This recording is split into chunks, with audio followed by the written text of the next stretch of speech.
Middle East and Africa.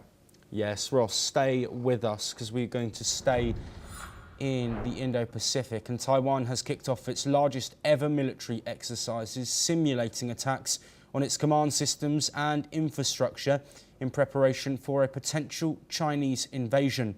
The annual Han Kuang drills, which began today, focused on decentralizing Taiwan's military command to ensure resilience in case of a communication breakdown.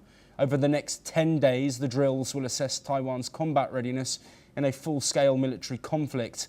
This year, the exercise will mobilise 22,000 reservists and include advanced weaponry such as HIMARS rocket systems and Taiwan-developed Skysword missiles. The drills also come as Taiwan faces growing military pressure from China, which views the island as part of its territory. While Taiwan's defence officials assert that these exercises demonstrate their readiness to defend the island, China has dismissed them as a bluff, insisting that Taiwan cannot resist the might of the People's Liberation Army. The international community is closely monitoring both Taiwan's preparedness and China's response, with analysts warning that any escalation could ignite a broader regional conflict. Well, Ross, thank you for staying with us. Of course, joining us from Taipei, perfectly placed to discuss this drill. We've spoken many times on NewsX World about drills from China, flexing the military might of China. How significant is this drill from Taiwan's perspective in real terms, looking at a potential risk of invasion, which becomes more and more imminent as tensions rise?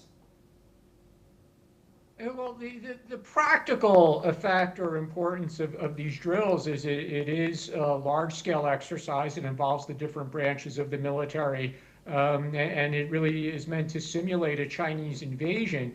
So it is Taiwan's largest annual military exercise. This is the 41st year that they've been conducting it. And as you mentioned, there are a lot of international observers, most notably the United States, but also countries that are friendly to Taiwan, like Japan, that are watching closely the capabilities of the Taiwan military. Now, something very important to keep in mind for this year's drills is that in the past, one of the main criticisms of this drill was that it was heavily scripted, that a lot of it was done to make the politicians happy, make the president happy, and make the media happy, and show something positive that nothing goes wrong, so that it generates positive media coverage for Taiwan's military.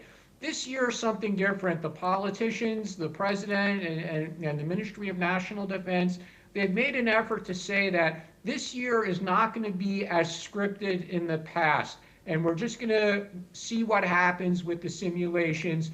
We're not going to hide what might go wrong. And I think the public here in Taiwan, as well as military experts, they're looking forward to seeing that and how truly unscripted it is. Because obviously, when a war occurs, it's not going to happen according to a script. Yes, absolutely. Ross, stay with us. We're just going to briefly look at China, which has dismissed claims by Berlin that the Chinese military had directed a